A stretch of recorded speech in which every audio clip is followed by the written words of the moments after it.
তৃতীয় শ্রেণীর শিক্ষার্থী বন্ধুরা, তোমাদের গণিত বইয়ের 56 পৃষ্ঠার গুণ অঙ্কগুলোর সমাধান করব।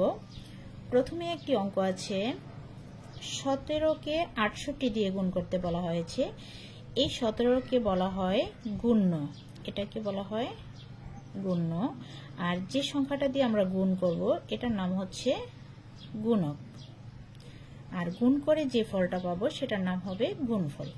এখন আমরা প্রথমে এই এককের গড়ের অঙ্কটা দিয়ে এই উপরের দুইটা সংখ্যাকে গুণ করব। প্রথমে 8 দিয়ে 7কে গুণ করব।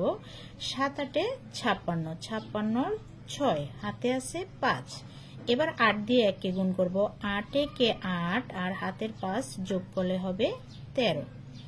এখন এক ঘরের গুণ আমাদের করা হয়েছে, তাই এক ঘর কেটে দিব। এবার 6 দিয়ে 7কে গুণ করব। 6 7 42 2, হাতে আছে 4। 6 একে 6 আর হাতের 4 যোগ করলে হবে 10। এবার একটি দাগ দিয়ে যোগ করব। 6 এর 6, 3 আর 2 যোগ করলে হয় 5, 1 এর 1, 1 এর 1। এটা হচ্ছে গুণফল। এখন আমরা দ্বিতীয় নম্বর অঙ্কটি সমাধান করব। 91কে 25 দিয়ে গুণ করব। প্রথমে আমরা এককের গড়ের অঙ্কটা দিয়ে উপরে দুটো সংখ্যাকে গুণ করব। 5 দিয়ে প্রথমে 1কে গুণ করব। 5 একে 5। এবার 5 দিয়ে 9কে গুণ করব। 5 9 45। এবার এক ঘরের গুণ করা হয়েছে, আমরা এক ঘর কেটে দিব।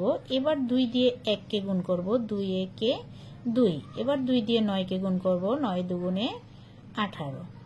এখন একটি দাগ দিয়ে যোগ করব।